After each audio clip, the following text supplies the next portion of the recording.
Ju njohim me edicionin informativ të lajmeve. Kjo është Radio 7.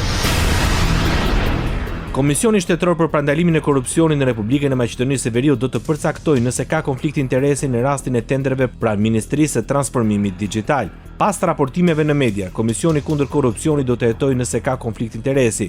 LSDM-ja opozitare të hënën akuzoi ministrin Stefan Andonovski për konflikt interesi, nepotizëm dhe dyshime për korrupsion në lidhje me 2 prokurimet publike në vlerë prej 50.000 euro që ishin dhënë një kompanie në pronësi të bashortit të sekretarit shtetëror në atë ministri.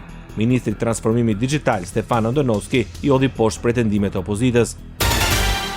Goditja e rëndë për imazhin e shtetit e komentoi Aleanca për Shqiptarët krau Zjadin Selës refuzimin e vizës amerikane që është bërë ministrit për politikë sociale, demografi dhe të rinj të qeverisë së Maqedonisë së Veriut, Fatmir Limani. Ai tha se arsyetimi i ministrit është manipulimi i pastër ndërkohë që kërkoi dorëheqjen ose shkarkimin e tij. Qytetarët meritojnë një qeveri që nuk turpuron vendin ndërkombëtarisht. Partnerët tanë ndërkombëtar duhet ta dinë se ky skandal nuk përfaqëson shqiptarët dhe as vlerat euroatlantike që ne mbrojmë. Aleanca për Shqiptarët do të këmbgul që ky turp të mos mbulohet, përgjegjësia duhet të jetë e qartë dhe menjëhershme, thon nga Aleanca për Shqiptarët e Zjadin Selës. Koalicioni Vlen kritikon BDI mbi votimin e interpelancës për anëtarët e Këshillit Gjyqësor.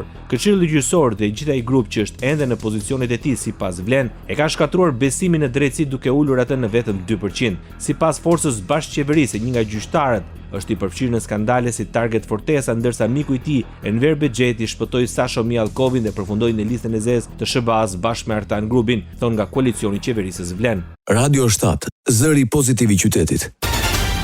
Ministri i Administrimit të Pushtetit Lokal Elbert Krasniqi konfirmon bashkëpunimin e qeverisë vetëm me kryeministrin e Kosovës Albin Kurti. Në një konferencë për shtyp pas mbledhjes së Këshillit të Ministrave, ai deklaroi se s'mund të flas edhe në emër të minoriteteve të tjera jo serbe se me kë do të bëjnë koalicion. Është e padrejtë në plas në emër të tyre, çka mund të ndaj sot këtu është që IRDK, subjekti politik Union kryetari i partisë, ka fituar një ulse në Kuvendin e Kosovës dhe vota e qytetarëve ka vendosur që të jenë lideri më i votuar nga komunitetet jo shumicë në Kosovë, të përfshi të gjitha komunitetet tjera jo serbe, kuptohet. Kështu që unë mund të flas vetëm për veten, po nga diskutimet që i kam edhe me kolegë e tjerë që janë edhe në qeveri partner të kësaj qeverisë Kurti 2, vullneti i gjithë atyre është që të jenë pjesë e qeverisë Kurti 3, e cila do të jetë në ardhje shumë shpejt. Ishte Elbert Krasniqi.